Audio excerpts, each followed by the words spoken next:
नमः शिवाय। हर हर महादेव। आप सभी का स्वागत है आपके अपने चैनल शिव राम कथाएं में। ऐसे घर में माता लक्ष्मी कभी भी प्रवेश नहीं करती। हर हर महादेव मित्रों, भगवान शिव की कृपा आप सभी प्रिय भक्तों पर सदैव बनी रहे।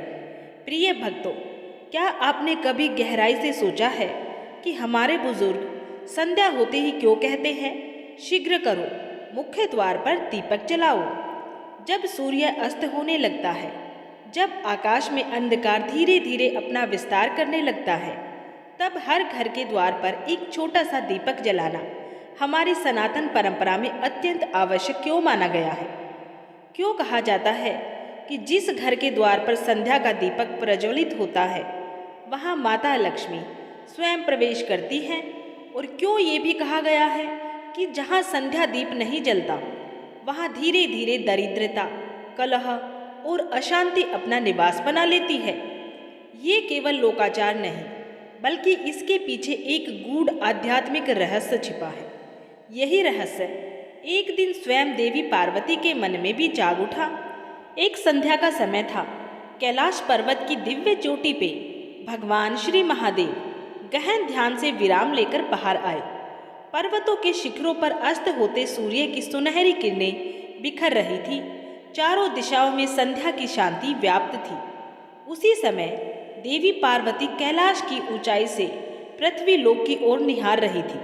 उन्होंने देखा कि जैसे ही सूर्य अस्त होता है, वैसे ही पृथ्वी पर हर गांव, हर नगर और हर घर के द्वार पर दीपक प्रज्वलित होने लगते हैं। असंख्य दीपों की पंक्तियां अंधकार को चीरती हुई प्रकाश का संदेश दे रही थी। देवी पार्वती के हृदय में एक प्रश्न उत्पन्न हुआ। उन्होंने आदरपूर्वक भगवान भोलेनाथ से कहा, हे प्रभु, मैं देख रही हूँ कि संध्या के समय मनुष्य अपने घरों के द्वार पर दीपक जलाते हैं। वे कहते हैं कि इससे माता लक्ष्मी प्रसन्न होती है, पितृदेव तृप्त होते हैं और अशुभ शक्तियाँ दूर रहती हैं। किंतु प्रभु, क्या वास्तव में इस छोटे से दीपक में कोई अदृश्य दिव्य शक्ति निहित है, या ये केवल एक परंपरा मात्र है? क्या इसके पीछे कोई आध्यात्मिक रहस्य छिपा है? देवी पार्वती का ये प्रश्न सुनकर भगवान महादेव मंद मंद मुस्कान के साथ गंभीर हुए और तभी इस रहस्य का उद्घाटन करने हेतु उन्होंने उत्तर देना प्रारंभ किया। भगवान महादेव मंद मुस्कान के साथ बोले, हे देवी, तुम्हारा ये प्रश्न केवल तुम्हारे लिए नहीं, अपितु संसार के प्रत्येक उस जीव के लिए है जो प्रकाश की कामना तो करता है, किंतु उसके वास्तविक अर्थ को नहीं जानता। संध्या के समय मुख्य द्वार पर प्रज्वलित किया गया दीपक केवल एक साधारण ज्योति नहीं होता है, वो अज्ञान नाशक प्रकाश का प्रतीक है। जब मनुष्य अपने द्वार पर दीप जलाता है, तब वो केवल बाहरी अंधकार को ही नहीं मिटाता है, बल्कि अपने जीवन, अपने घर और अपने कर्मों के द्वार पर भी प्रकाश का आह्वान करता है। देवी पार्वती एकाग्र होकर ये दिव्य वचन सुन रही थी। भगवान शिव जी ने आगे कहा, हे गिरिजे, दिन और रात्रि के मिलन का ये संधि काल अत्यंत संवेदनशील होता है। यही वो क्षण है जब दिव्य शक्तियाँ अपनी दिशा बदलती हैं। देवगण अपने अपने लोकों की ओर प्रस्थान करने लगते हैं और कुछ भटकती प्रेत आत्माएं पृथ्वी लोक की ओर उतरती हैं। यदि इस संध्या समय किसी घर के द्वार पर दीपक प्रज्वलित हो, तो वो दीप स्वयं एक दिव्य प्रहरी बन जाता है। वह देवताओं को आमंत्रित करता है और नकारात्मक अशुभ शक्तियों को रोकता है।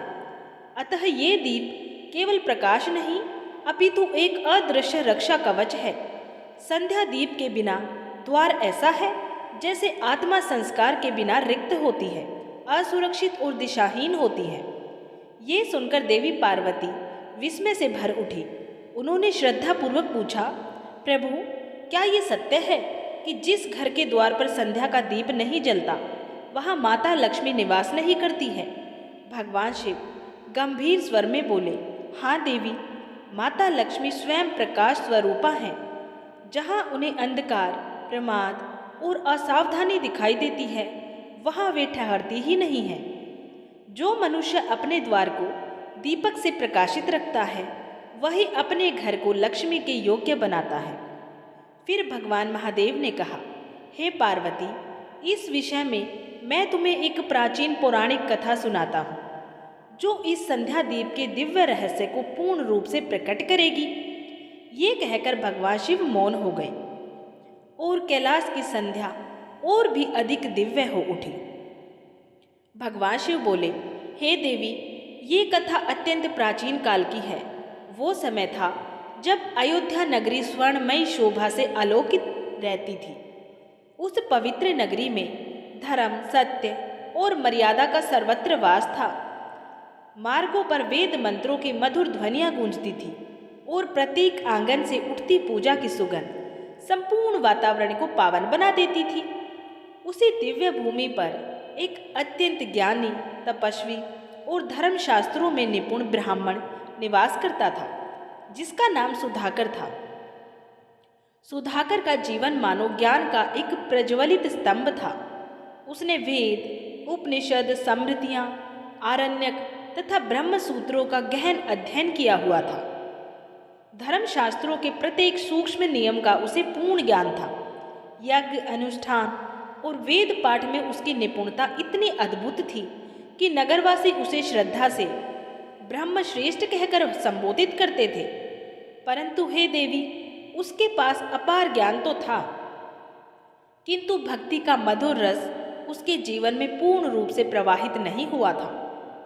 वो पूजा अवश्य करता था, पर उसे केवल कर्तव्य मानकर उसके हृदय में वो कोमल श्रद्धा, प्रेम की स्निग्धता और समर्पण की भावधारा नहीं थी जो किसी सच्चे भक्त के अंतःकरण में स्वाभाविक रूप से विराजमान होती है। किंतु उसकी पत्नी गायत्री इसके सर्वथा विपरीत थी। गायत्री एक अत्यंत पुण्यवती, सती और भक्तिमती नारी थी। ऐसा प्रतीत होता था मानो उसका जन्म ही ईश्वर भक्ति के लिए हुआ हो। उसका मन प्रत्येक क्षण भगवान श्री विष्णु में रमा रहता था।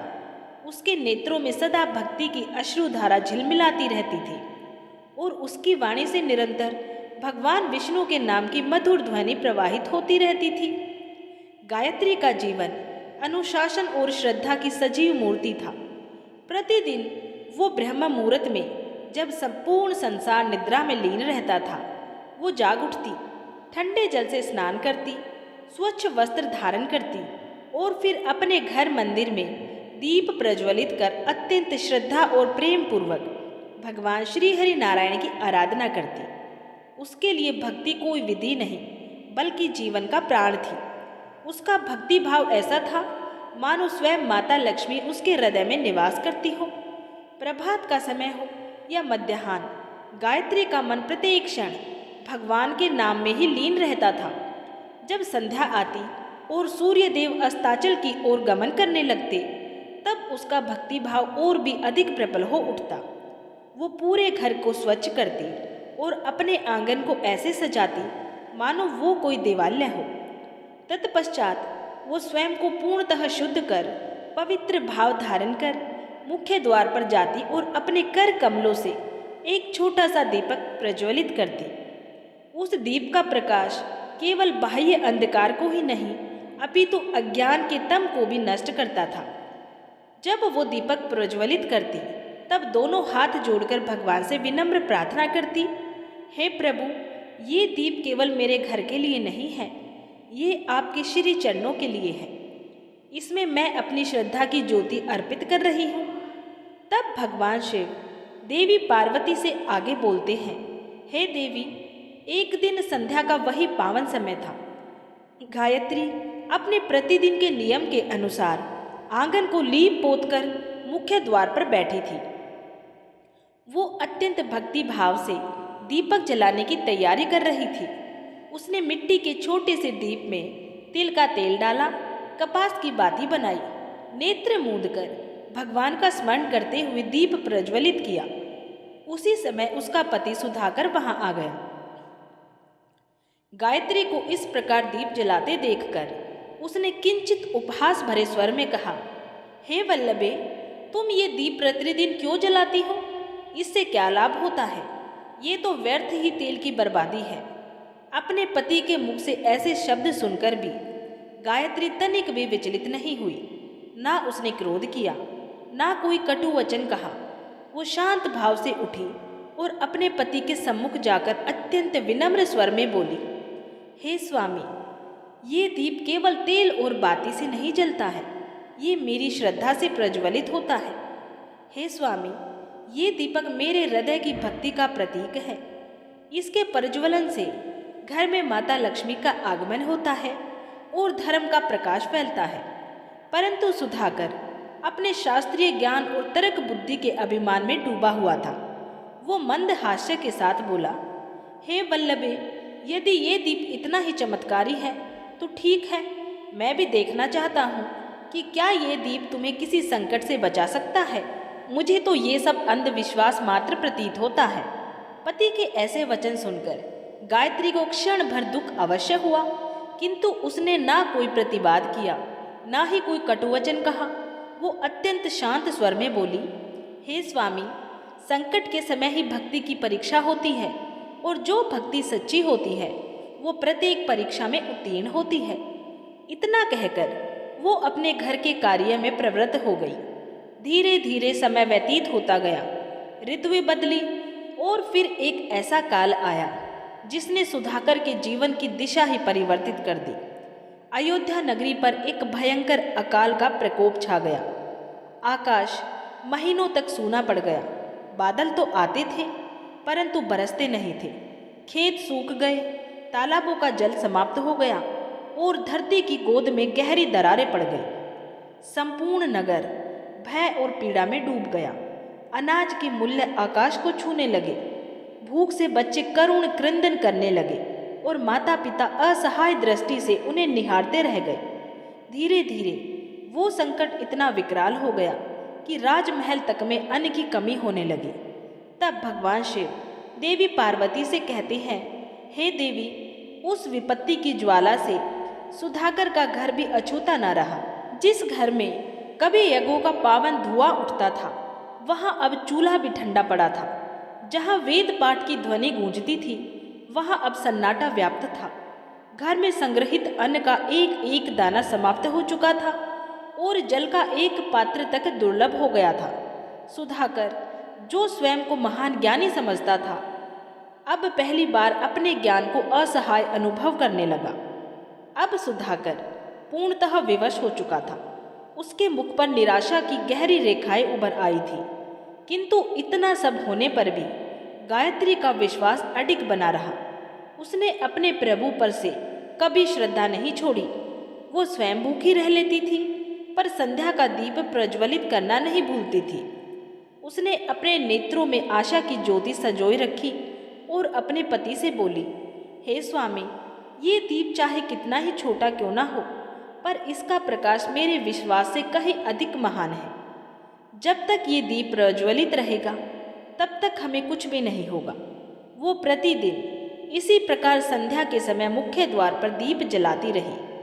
घर में अन्न और जल दोनों का अभाव हो चुका था, फिर भी वो दीप प्रज्वलित करती रही, क्योंकि ईश्वर के प्रति उसका विश्वास अटल था। भगवान शिव देवी पार्वती से बोले कि हे देवी, उस समय की वो रात्रि अत्यंत अद्भुत थी। चारों ओर घोर अंधकार फैला हुआ था। न आकाश में कोई तारा झिलमिला रहा था, न चंद्रमा की कोई किरण पृथ्वी पर उतर रही थी। दिशाएं मौन थी, वायु स्थिर थी और अयोध्या की गलियां सूनी पड़ी थी। प्रत्येक घर में भूख और चिंता की छाया व्याप्त थी, किंतु उस भीषण अंधकार के मध्य सुधाकर के द्वार पर एक दीप फिर भी प्रज्वलित होता था। वही संध्या का दीप जिसे गायत्री प्रतिदिन जलाया करती थी। उस रात्रि वो दीप पूर्व की अपेक्षा और भी अधिक उज्जवल प्रतीत हो रहा था। उसकी लौ मानो किसी अदृश्य दिव्य संकेत का संचार कर रही हो। गायत्री उस दीप के समक्ष बैठी प्रभु का स्मरण कर रही थी। उसके नेत्रों में थकान अवश्य थी, पर विश्वास की ज्योति अब भी झलमिला रही थी। उसके हृदय में केवल एक ही भाव था, हे प्रभु, ये दीप आपका प्रतीक है। जब तक ये दीपक प्रज्वलित रहेगा तब तक मेरा मन भी आपके चरणों से जुड़ा रहेगा। वो मन ही मन परमात्मा से निरंतर प्रार्थना करती जा रही थी। तभी सहसा वातावरण में एक अद्भुत परिवर्तन हुआ। दीपक की लो एकाएक ऊंची उठी और चारों ओर दिव्य प्रकाश फैल गया। गायत्री ने विस्मित होकर चारों दिशाओं में दृष्टि डाली। उसे समझ में नहीं आ रहा था कि ये सब उसके साथ कैसे घटित हो रहा है। अचानक से उसकी दृष्टि मुख्य द्वार पर पड़ी। वहां एक अत्यंत ही सुंदर, तेजोमयी और दिव्य स्त्री खड़ी थी। उनका स्वरूप ऐसा था कि शब्दों में उसका वर्णन करना कठिन था। उनके वस्त्र स्वर्ण के समान दैदीप्यमान थे। नेत्रों से करुणा की मधुर किरणें प्रवाहित हो रही थी और उनके चरणों के स्पर्श से पृथ्वी पर पुष्प प्रफुटित हो उठे थे। भगवान शिव बोले, हे देवी, वो कोई साधारण नारी नहीं थी। वो तो स्वयं धन, ऐश्वर्य, सौभाग्य और करुणा की अधिष्ठात्री माता महालक्ष्मी थी। माता लक्ष्मी को देखते ही गायत्री का हृदय भक्ति से भर उठा। उसने तत्क्षण अपने दोनों हाथ जोड़ लिए। उसके नेत्रों से प्रेम और श्रद्धा की अश्रुधारा प्रवाहित होने लगी। वो कुछ बोल भी न सकी, केवल श्रद्धा से झुककर माता के चरणों में गिर पड़ी। माता लक्ष्मी ने करुणापूर्ण दृष्टि से उसकी ओर देखा और मधुर स्वर में बोली, पुत्री गायत्री, उठो। मैं तुम्हारी भक्ति से अत्यंत प्रसन्न हूँ। तुमने अत्यंत कठिन समय भी अपने नियम और श्रद्धा को नहीं छोड़ा। जब संसार भय और भूख से डगमगा रहा था, तब भी तुम्हारे संध्या दीप की ज्योति बुझी नहीं। तुम्हारा ये दीप केवल तुम्हारे घर को ही नहीं, अपितु समस्त संसार को भी प्रकाशमान करता है। मांगो पुत्री, मैं तुम्हें क्या वर दूं? माता लक्ष्मी के ये वचन सुनकर गायत्री ने हाथ जोड़कर विनम्रता पूर्वक कहा, हे माता, मुझे न धन चाहिए, न वैभव, न ही अमूल्य रतन। मुझे केवल इतना वर दीजिए कि मेरे घर का ये दीप कभी न बुझे। ये दीप सदा आपके चरणों में प्रज्वलित रहे। मेरे कुल में सदा धर्म, शांति और सुख का वास बना रहे और किसी भी युग में मेरे वंशज इस दीप की महिमा को ना भूले। गायत्री के निश्चल और कोमल स्वभाव को देखकर देवी लक्ष्मी मंद मंद मुस्कुराने लगी। उनके नेत्रों में मातृत्व का तेज और करुणा का अथाह सागर उमड़ आया। उन्होंने अपना वरद हस्त गायत्री के मस्तक पर रखा और मधुर वाणी में बोली, तथास्तु पुत्री, तुम्हारे घर में सदा प्रकाश रहेगा। ये दीप कभी नहीं बुझेगा। जो भी मनुष्य संध्या के समय श्रद्धा और भक्ति के साथ दीप प्रज्वलित करेगा, उसके जीवन से दरिद्रता, रोग और भय सदा दूर रहेंगे। उसके घर में मेरा स्थायी वास होगा। स्मरण रखो, ये दीप केवल तेल और बाती का नहीं, अपितु श्रद्धा का प्रतीक है। जो इस दीप को सच्चे भाव से जलाएगा, उसका जीवन स्वयं आलोकित हो जाएगा। इतना कहकर देवी लक्ष्मी का स्वर धीरे धीरे मौन में विलीन होने लगा।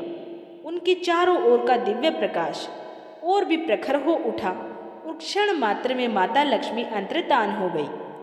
अब वहां केवल संध्या का दीप प्रज्वलित था, परंतु उसकी लौ में देवी लक्ष्मी के आशीर्वाद की झिलमिलाहट स्पष्ट दिखाई दे रही थी।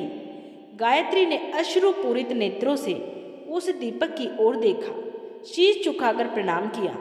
उसका हृदय अपार शांति और आनंद से भर उठा, क्योंकि उस क्षण उसने अनुभव किया कि भक्ति कभी व्यर्थ नहीं जाती और सच्ची श्रद्धा स्वयं ईश्वर को प्रकट कर देती है।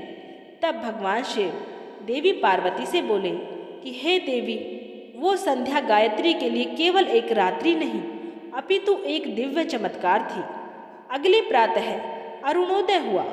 सुधाकर की निद्रा टूटी। जब उसने नेत्र खोले तो उसके सम्मुख जो दृश्य था, उसे देखकर वो स्तब्ध रह गया। जहाँ कल तक उसके घर की कोठरियाँ सोनी बनी थी, वहाँ आज अन्न से भरे पात्र सुसज्जित थे। धान, गेहूँ, चावल, फल और सब्जियाँ व्यवस्थित रूप से रखी हुई थी। घर के आंगन में एक मधुर सुगंध फैली हुई थी, मानो स्वयं वसंत ऋतु वहाँ उतर आई हो। वातावरण में ऐसी शांति और दिव्यता व्याप्त थी कि सुधाकर का हृदय स्वयं ही श्रद्धा से भर उठा। वो चारों ओर दृष्टि डालता रहा। उसे समझ में नहीं आ रहा था कि ये सब कैसे संभव हुआ। वो शीघ्रता से अपनी पत्नी के पास गया और व्याकुल स्वर में पूछने लगा, हे वल्लभे, ये सब कैसे हुआ है? कल तक तो हमारे घर में अन्न का एक दाना भी नहीं था और आज यहाँ इतनी समृद्धि कैसे आ गई है?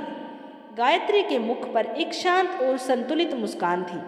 उसने अत्यंत सहज स्वभाव में उत्तर दिया, हे स्वामी, ये किसी मनुष्य का कार्य नहीं है। यह उसी दीपक की कृपा है जिसे आप व्यर्थ समझते थे।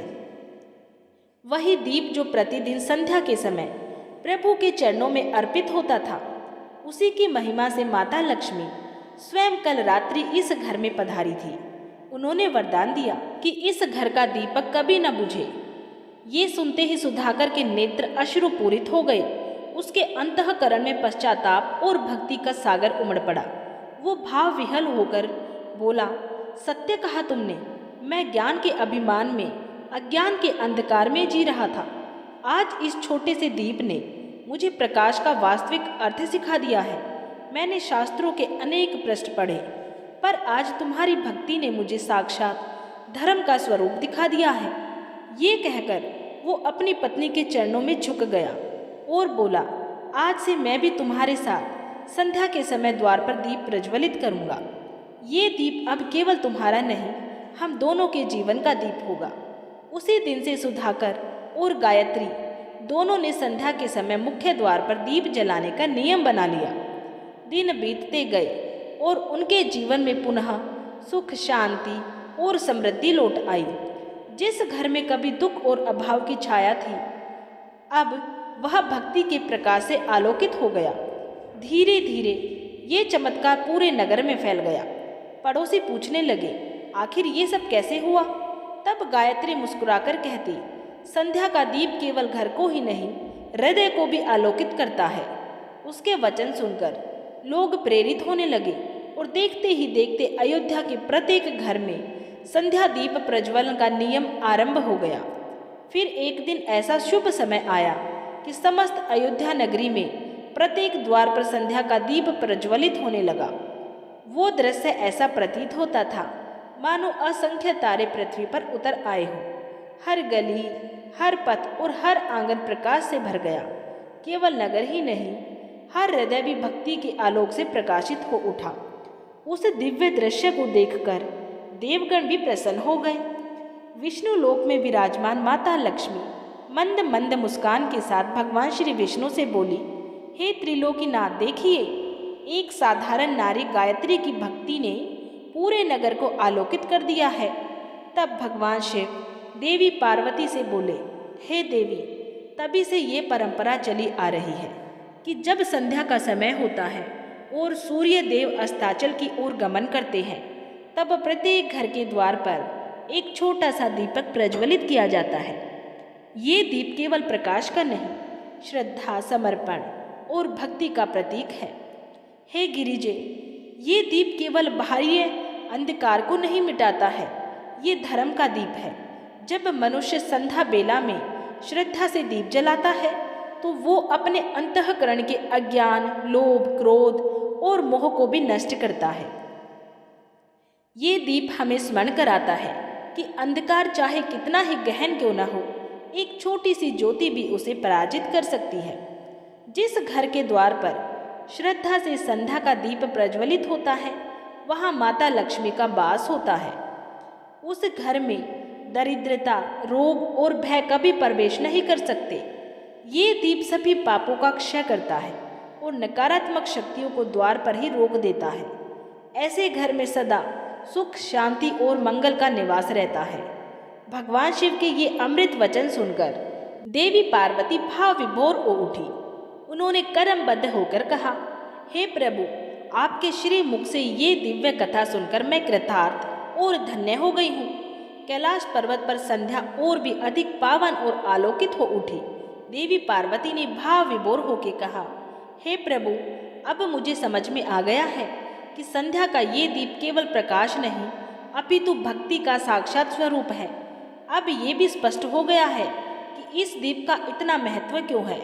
भगवान शिव मंद मुस्कान के साथ बोले, हे गिरिजे, इस दीप को प्रज्वलित करने के कुछ नियम भी हैं। दीप केवल तेल और बाती से नहीं जलता है, वो भक्त के हृदय की श्रद्धा से प्रज्वलित होता है। जो दीप प्रेम, विश्वास और भक्ति से जलाया जाता है, वही मनुष्य के लिए धर्म और मोक्ष का द्वार खोलता है। तब देवी पार्वती ने कर्मबद्ध होकर पूछा, हे प्रभु, क्या इस दीपक को प्रज्वलित करने के कुछ विशेष नियम भी हैं? और क्या ऐसी कोई अवस्था है जिसमें स्त्रियों को ये दीप नहीं जलाना चाहिए? भगवान शिव ने उत्तर दिया, हे देवी, प्रत्येक दीप के अपने नियम होते हैं और संध्या दीप के भी कुछ विशेष विधान हैं। पहला, ग्रहण के समय दीप प्रज्वलित नहीं करना चाहिए। दूसरा, तीव्र आंधी, तूफान अथवा प्राकृतिक उथल पुथल के समय दीप नहीं जलाना चाहिए, क्योंकि ये अपशगुन माना गया है। तीसरा, घर में अशोच, मृत्यु सूचक शोक अथवा अपवित्रता की अवस्था में दीप प्रज्वलित नहीं करना चाहिए। दीप जलाते समय उसकी लो सदैव पूर्व या उत्तर दिशा की ओर होनी चाहिए, क्योंकि इससे धन, शांति और समृद्धि के योग बढ़ते हैं। दीपक की बाती का भी अपना आध्यात्मिक अर्थ होता है। एक बाती मोक्ष के लिए, 2 बातियां समृद्धि के लिए, 5 बातियां सर्व सिद्धि और आरोग्य के लिए। कुछ विशेष अवस्थाओं में स्त्रियों को दीप प्रज्वलित नहीं करना चाहिए, जैसे जन्म अथवा मृत्यु के उपरांत की अशोच अवधि में, मासिक धर्म के समय तथा अत्यधिक क्रोध, शंका या मानसिक अशांति की अवस्था में, क्योंकि हे देवी, दीप तभी फलदायी होता है जब मन शांत हो और हृदय श्रद्धा से परिपूर्ण हो। ये सुनकर देवी पार्वती ने दोनों हाथ जोड़ के कहा, हे प्रभु, अब मुझे पूर्ण रूप से ज्ञात हो गया है कि ये छोटा सा दीपक केवल घर को ही नहीं अपितु संपूर्ण जीवन और आत्मा को भी प्रकाशित करता है। संध्या का समय बीत चुका था। कैलाश पर्वत की निस्तब्धता में केवल मंद पवन की सरसराहट गूंज रही थी। उनके मध्य भगवान शिव जी की दिव्य वाणी देवी पार्वती के हृदय में उतर रही थी। द्वार पर प्रज्वलित दीपक की लो अब और भी शांत और स्थिर हो गई थी, मानो वह स्वयं इस गूढ़ आध्यात्मिक रहस्य को सुनने और संजोने के लिए निश्चल होकर प्रतीक्षा कर रही हो। देवी पार्वती ने अत्यंत विनम्र भाव से पूछा, हे प्रभु, अब मैं ये जानना चाहती हूँ कि दीपक जलाने का सही समय कौन सा है? दीपक को किस दिशा में रखना चाहिए? और दीप प्रज्वलित करते समय मन में कौन सी भावना रखनी चाहिए, जिससे कि उसका फल 100 गुना नहीं अपितु सहस्त्र गुना हो जाए? भगवान शिव जी ने अपने शांत नेत्रों को पूर्णतः खोला। उनकी दृष्टि में करुणा और ज्ञान का गहन प्रकाश छलक रहा था। वे गंभीर किंतु मधुर स्वर में बोले, हे गिरिजे, तुमने अत्यंत उत्तम प्रश्न किया है, क्योंकि दीप प्रज्वलन तब भी पूर्ण फलदायी होता है जब वो समय, दिशा और भावना इन तीनों के साथ किया जाए। जहाँ श्रद्धा और शुद्धता साथ होती है, वही दीप अपना पूर्ण प्रभाव प्रकट करता है। सबसे पहले समय को समझो।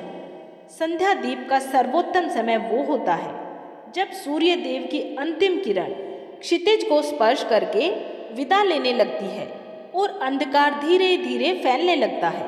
इसी काल को संध्या कहा गया है, जब दिन और रात्रि एक दूसरे को स्पर्श करते हैं। यही वो संधि काल है जब देवगण अपने लोक की ओर प्रस्थान करते हैं और नकारात्मक शक्तियाँ पृथ्वी की ओर सक्रिय होने लगती है। जो मनुष्य इस समय दीपक प्रज्वलित करता है, वो देवताओं को आमंत्रित करता है और अशुभ शक्तियों को द्वार पर ही रोक देता है। यदि कोई व्यक्ति रात्रि पूर्ण रूप से छा जाने के बाद दीपक जलाता है तो उसका फल क्षीण हो जाता है, और यदि सूर्य का प्रकाश रहते हुए बहुत पहले दीपक जला दिया जाए तो उसका प्रभाव अधूरा रह जाता है। इसीलिए शास्त्रों में कहा गया है, ना बहुत पहले और ना बहुत बाद में, सूर्यास्त के ठीक संधि काल में दीपक प्रज्वलित करना सर्वोत्तम है। अब दिशा को सुनो। घर के मुख्य द्वार पर दीपक सदैव पूर्व या उत्तर दिशा की ओर मुख करके रखना चाहिए। पूर्व दिशा सूर्य देव का स्थान है और उत्तर दिशा धन देव कुबेर की है। इन दिशाओं में प्रज्वलित दीपक घर में समृद्धि, आरोग्य और दीर्घायु का वास कराता है। यदि कोई व्यक्ति पितरों की तृप्ति के लिए दीपक जलाता है तो वो दीपक दक्षिण दिशा की ओर रखना शुभ होता है। ये पितृ पूजन के लिए उपयुक्त दिशा मानी गई है, परंतु पश्चिम दिशा में दीपक कभी भी नहीं जलाना चाहिए, क्योंकि ये दिशा अधोगति, जड़ता और रात्रि के नकारात्मक प्रभावों को आकर्षित करती है। अब अंत में भावना को समझो। हे देवी, दीपक तभी फल देता है जब उसे शुद्ध मन, शांत चित्त और निष्कलुष श्रद्धा के साथ जलाया जाए। क्रोध, शंका, लोभ या अशांति से जलाया गया दीपक अपना प्रभाव नहीं देता है। दीप जलाते समय मन में केवल एक ही भाव हो कि हे प्रभु, जैसे ये दीप अंधकार को दूर करता है, वैसे ही मेरे अंतःकरण का अज्ञान भी नष्ट हो। यही भावना इस छोटे से दीपक को महान तपस्या में परिवर्तित कर देती है। भगवान शिव बोले, अब हे देवी, दीप प्रज्वलन की भावना को भली भांति समझो। दीप का पुण्य उसकी लौ से नहीं, अपितु उस भावना से मापा जाता है जिस भाव से वो प्रज्वलित किया जाता है। जो व्यक्ति दीपक जलाते समय मन में क्रोध, ईर्ष्या या अधीरता रखता है, उसका दीपक केवल मिट्टी, तेल और बाती का रह जाता है। पर जो व्यक्ति शांतचित्त से ये भाव रखता है कि हे प्रभु, ये दीपक आपके चरणों में समर्पित है, जैसे ये लोग बाहरी अंधकार को नष्ट करती है, वैसे ही मेरे अंतःकरण का अज्ञान भी नष्ट हो, उसका दीपक ब्रह्म का प्रतीक बन जाता है। ऐसी भावना से प्रज्वलित दीप सैकड़ों जन्मों के पापों को भी भस्म कर देता है। अब बाती और तेल का रहस्य सुनो। दीपक की बाती सदैव कपास की बनानी चाहिए, क्योंकि कपास शुद्धता और सात्विकता का प्रतीक है। यदि दीपक में गाय का घी प्रयुक्त किया जाए तो वो पितरों को तृप्त करता है और वंश में आशीर्वाद का संचार करता है। यदि तिल का तेल प्रयोग किया जाए तो वह दरिद्रता का नाश करता है और आर्थिक बाधाओं को दूर करता है। और यदि सरसों का तेल प्रयुक्त किया जाए तो वह राक्षसी एवं नकारात्मक शक्तियों को दूर करता है। दीपक प्रज्वलित करने से पूर्व बाती को तेल में भिगोकर कुछ क्षण शांत भाव से रखना चाहिए, क्योंकि जैसे बाती तेल में समाहित होती है, वैसे ही मन को भी श्रद्धा और समर्पण में डुबो देना चाहिए। दीपक जलाते समय एक छोटा सा मंत्र अवश्य कहना चाहिए, ओम नमः अथवा तमसो मां ज्योतिर्गमय, जिसका अर्थ है, हे प्रभु, मुझे अंधकार से निकालकर प्रकाश की ओर ले चलो। ये मंत्र केवल शब्द नहीं, एक संकल्प है। जो मनुष्य इसे प्रतिदिन संध्या दीप प्रज्वलन के समय बोलता है, वो अपने जीवन में कभी अज्ञान और अंधकार में नहीं भटकता है। देवी पार्वती ध्यान मग्न होकर भगवान शिव जी की वाणी सुनती रही। फिर उन्होंने विनम्र भाव से पूछा कि हे प्रभु, क्या दीपक जलाने का घर में कोई विशेष स्थान भी होता है? भगवान शिव बोले, हाँ देवी, द्वार पर प्रज्वलित किया गया दीपक सबसे श्रेष्ठ माना गया है, क्योंकि वो केवल घर का ही नहीं, समस्त संसार का प्रकाश कहलाता है। जो दीप द्वार पर जलता है, वो आने जाने वाली प्रत्येक शक्ति को धर्म और मंगल का संदेश देता है। तुलसी के समीप दीपक जलाना पुण्य को दोगुना कर देता है, क्योंकि तुलसी में भगवान श्री विष्णु का निवास है और दीपक में अग्नि का। जब विष्णु और अग्नि का संगम होता है तो वहाँ धर्म और समृद्धि का वास होता है। रसोई में जलाया गया दीपक अन्न की वृद्धि करता है और माता अन्नपूर्णा का आशीर्वाद देता है। मंदिर या पूजा स्थल में जलाया गया दीपक आत्मा को शांति देता है और मनुष्य को अंतःकरण की निर्मलता प्रदान करता है। फिर भगवान शिव मंद मुस्कान के साथ बोले कि हे देवी, मनुष्य को ये समझ लेना चाहिए कि दीपक जलाना केवल एक पूजा नहीं, एक संदेश है। जब तक मनुष्य के जीवन का दीप जलता रहेगा, अंधकार उसे स्पर्श नहीं कर सकेगा, और जब तक उसके द्वार पर दीपक प्रज्वलित रहेगा, तब तक दरिद्रता, भय और दुर्भाग्य उस द्वार तक नहीं पहुंच पाएंगे। ये सुनकर देवी पार्वती ने हाथ जोड़ के कहा कि हे प्रभु, अब मैं समझ गई हूँ कि दीपक जलाना केवल एक रीति नहीं है, ये तो ब्रह्मा से जुड़ने का क्षण है। सही समय, सही दिशा और सही भावना से तीनों मिलकर दीपक को कर्म नहीं, साधना बना देते हैं। हे प्रभु, जो मनुष्य प्रतिदिन संध्या के समय अपने द्वार पर दीपक जलाता है, उसे कौन कौन से फल प्राप्त होते हैं, और क्या वास्तव में ये साधना मनुष्य के जीवन को परिवर्तित कर देती है? भगवान शिव प्रसन्न होकर बोले, हे देवी, ये प्रसन्न अत्यंत कल्याणकारी है। जो दीपक के फल को जान लेता है वो कभी अंधकार में नहीं भटकता है।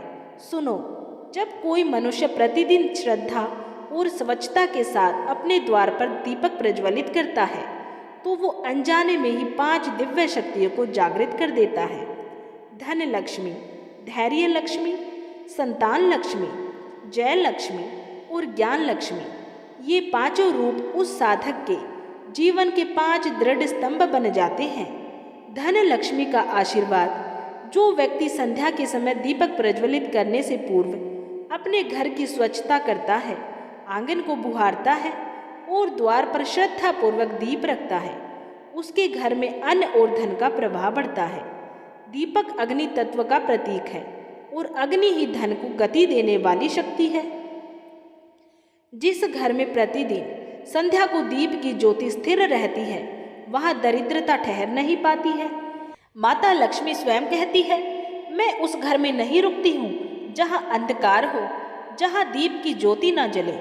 दूसरा, धैर्य लक्ष्मी का आशीर्वाद। दीपक जलाना केवल बाहरी कर्म नहीं है, ये मनुष्य के संयम और स्थिरता का अभ्यास है।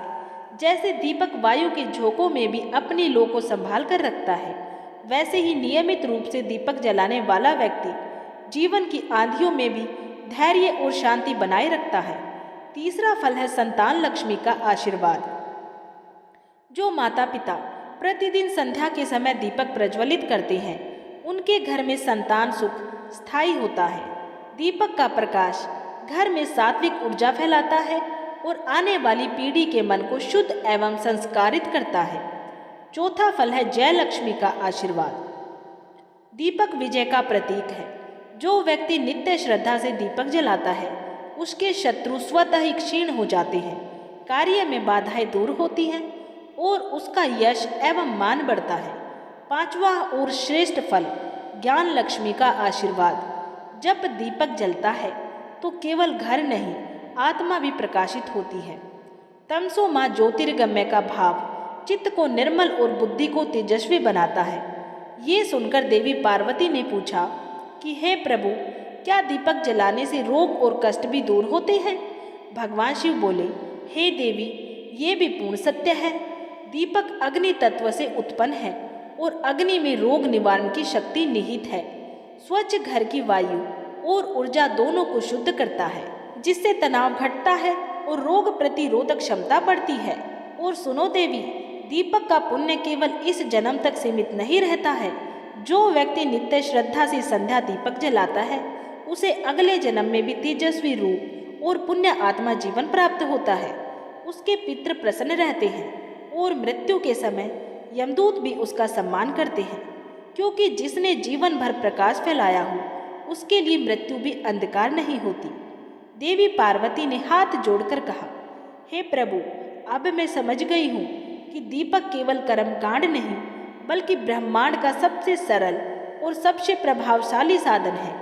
ये छोटा सा दीपक नहीं, ईश्वर का निवास है। भगवान शिव स्नेहपूर्वक बोले, सत्य कहा देवी, दीपक का प्रकाश बाहर को नहीं भीतर को दिखाने के लिए होता है। जो व्यक्ति प्रतिदिन संध्या के समय अपने द्वार पर दीपक प्रज्वलित करता है वो केवल अंधकार को नहीं भगाता, वो अपने कर्मों के दर्पण को भी निर्मल करता है। उसी क्षण कैलाश पर्वत की घाटियों में मानो सहस्त्रों दीपों की पंक्तियां झिलमिला उठी। समस्त ब्रह्मांड प्रकाश से भर गया, मानो ये घोषणा कर रहे हो कि जहाँ प्रकाश है वहाँ ईश्वर है। और जो हर संध्या अपने द्वार पर दीपक जलाता है वो स्वयं ईश्वर का साधन बन जाता है। प्रिय भक्तों, ये थी भगवान शिव और माता पार्वती के दिव्य संवाद से उत्पन्न पवित्र शिक्षा। संध्या के समय द्वार पर जलाया गया दीपक केवल अंधकार को नहीं मिटाता है बल्कि हमारे जीवन, भाग्य और कर्मों को भी प्रकाशित करता है। जहाँ दीप है वहाँ लक्ष्मी है, जहाँ प्रकाश है वहाँ शिव का आशीर्वाद है। इसीलिए आज से ही हर संध्या एक दीपक श्रद्धा से प्रज्वलित कीजिए, क्योंकि ये छोटा सा प्रकाश आपके जीवन की सबसे बड़ी ज्योति बन सकता है। बोलिए हर हर महादेव। अगर आप सभी को ये वीडियो अच्छी लगी है तो वीडियो को लाइक ज़रूर करें और कमेंट बॉक्स में हर हर महादेव जय माता पार्वती जरूर लिखें। और ऐसी ही धार्मिक कहानियाँ सुनना अगर आपको अच्छा लगता है तो उसके लिए हमारे चैनल शिव राम कथाएँ को सब्सक्राइब जरूर कर लें।